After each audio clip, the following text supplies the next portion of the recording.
大家好，欢迎来到加密星球。今天早上你有没有被行情给吓到？比特币24小时之内从8.4万美元直接砸到了7.5万，跌幅超过10%。你看到的那几根像瀑布一样的大阴线，看起来呢就像突然有人同时按下了砸盘按钮一样。其实呢，这个不只是币圈在崩盘，而是一场早有预兆的全市场资金大逃亡。我们都知道，前2天黄金从历史高位5600美元血洗到了4900，单日跌幅超过9%。你要意识到，当避险资产和风险资产同时雪崩的时候，这个就不是币圈自己的事情了，而是全市场的风险重定价。我们先把结论放在最前面，今天的大跌不是因为某条突发的大新闻砸出来的一根 K 线，它更像是一种典型的宏观信号导致的黄金率先从高位跳水，比特币 ETF 资金先撤退，然后呢是在这两股力量的发酵之下，导致比特币关键支撑被踩穿，杠杆多头连环强平。同时呢，又由于是周末，流动性缺乏，跌势继续被放大，整个这些因素组合在一块，导致了这次24小时之内的去杠杆事件。你可以把它总结成是一个上面的人先走了，下面呢没有人去接盘，最后呢剩下一群加杠杆的人在那儿硬扛，然后呢他们也不想卖出，但系统替他们买。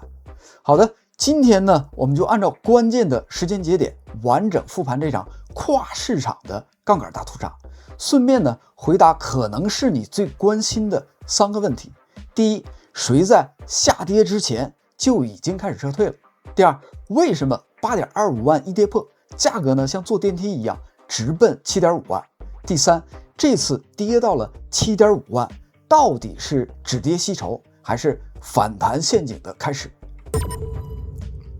首先呢，我们把时间拉回到1月29号的上午，那天上午呢，美联储发出了鹰派的信号，短期不降息，而且呢还可能进一步的加息，市场立刻开始反应。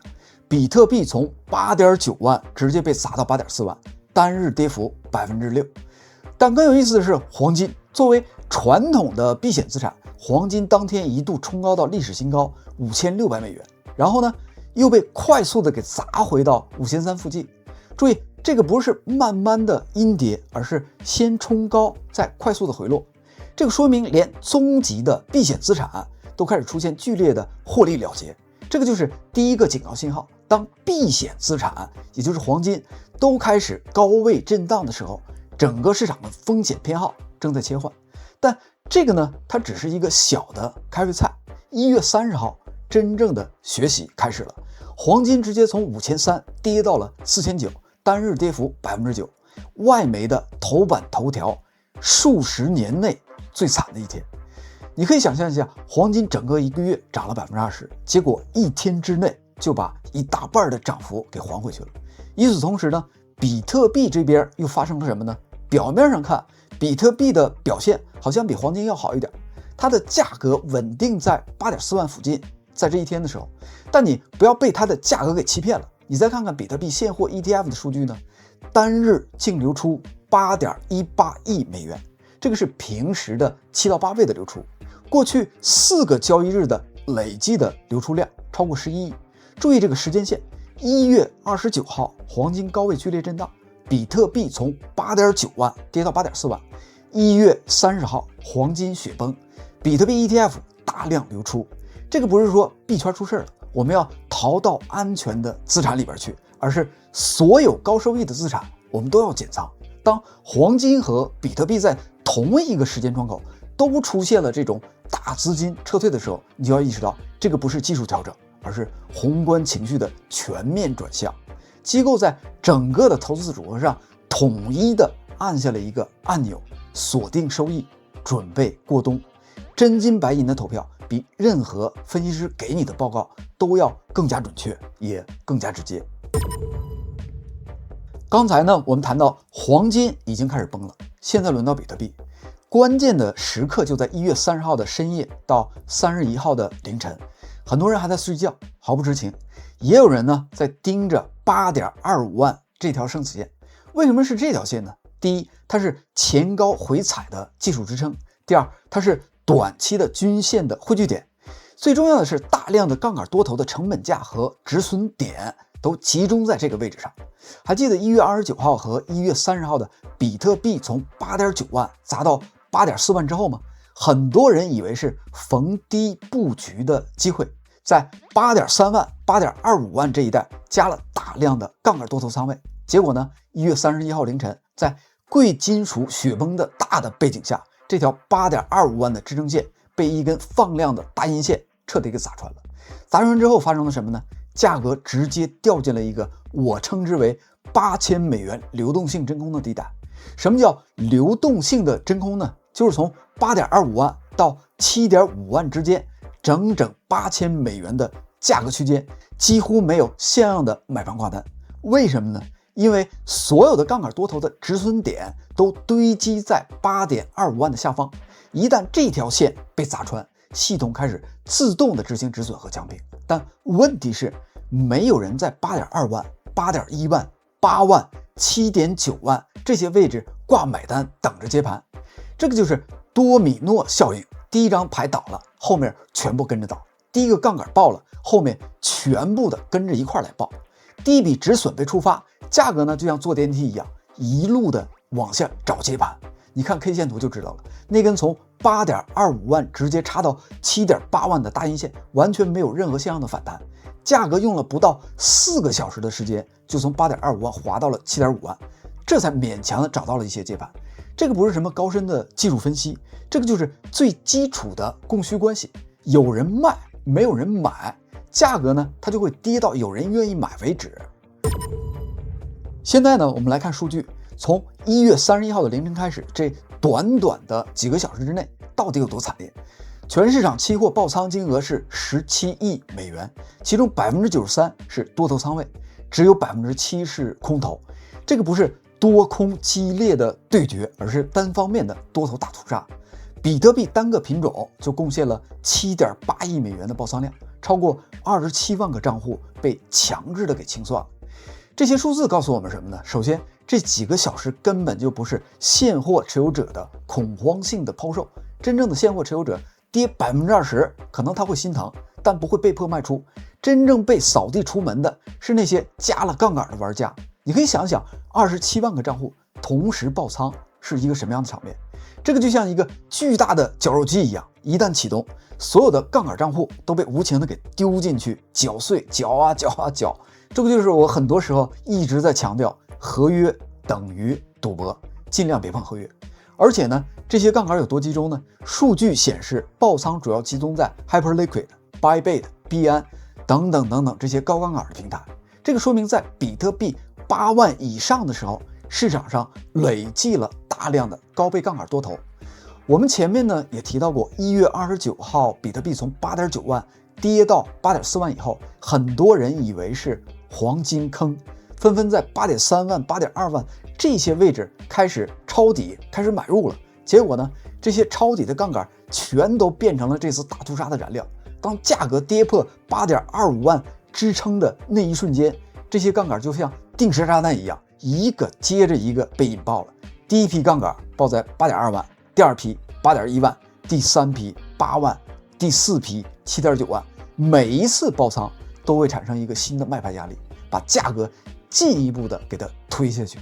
这个就是为什么我们看到的 K 线图是一根接一根的阴线，完全没有像样的反弹。因为每一次它想反弹的时候，又有一批新的杠杆被触发止损，把反弹给它压下去，一直到 7.5 万，杠杆才基本清理干净，价格呢才开始稍微有一些震荡。但即使到了 7.5 万，市场的情绪依然极度恐慌。为什么呢？因为这个时候大家开始意识到一个更加可怕的问题：如果连比特币 ETF 的机构都在撤退，如果连黄金这种避险资产都在雪崩，那么 7.5 万真的是底部吗？27万个杠杆账户被清理出场，17亿美元消失了。但最关键的问题是，为什么这一次它没有抄底的大军过来呢？在以往的大跌当中，总会有一些机构在关键的位置接盘，总会有些聪明钱逢低去布局。这次为什么不一样了呢？答案就在美联储主席的那句话里边。1月29号就是黄金开始闪崩，比特币从8.9万砸到8.4万的那一天，美联储释放出了鹰派的信号，更高利率维持更久，市场立刻开始重新定价，对2026年的降息的预期被大幅的给下调了。这背后的逻辑是什么样的呢？当银行的定期存款、国债这些没有风险的投资的收益率开始上升的时候，投资者呢自然而然的会重新考虑资产的配置。比特币虽然有高收益的这个潜力，但波动性它也很大。如果无风险的收益率从3%上升到5%，那么承担比特币风险的吸引力就会相应的下降。这个就是为什么利率预期的转变会对风险资产产生这么大的、这么直接的冲击。更致命的是，这个不是单一的货币政策的问题，地缘政治紧张度在上升，美股呢从高位开始技术性回调，政府的停摆风险开始重新抬头了，特朗普的不确定性继续在发酵，这些因素给它叠加在一块，让机构选择了同一个策略，减配高波动性的资产，先下车观望。这个就是完美解释了为什么 ETF 会连续的流出。当美联储让市场更加担心的时候， ETF 的机构投资者选择先撤退再观察，哪怕比特币跌到 7.5 万，哪怕跌幅超过 10%， 这些机构也不着急抄底，反而呢继续赎回，因为在他们看来，现在的环境是宁可错过机会，也不能承担更大的亏损。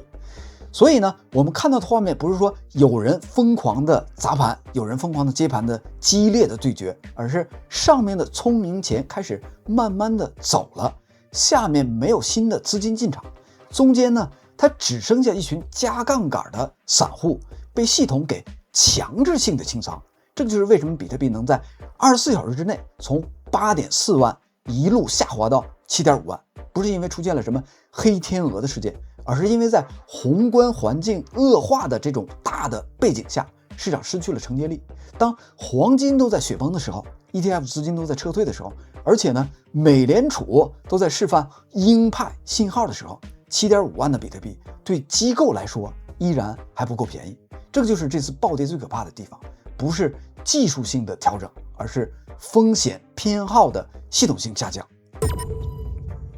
好的，我们完整复盘了这24小时的暴跌，现在来回答开头提出来的3个问题。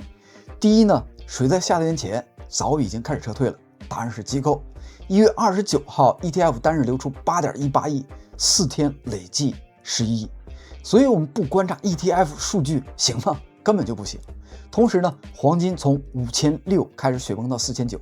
这个不是币圈自己出事，而是全市场风险偏好在切换。第二呢，为什么 8.25 万一跌破，价格呢它像坐电梯一样直奔 7.5 万？因为27万个杠杆的账户堆在这条线上，一跌破触发连环的爆仓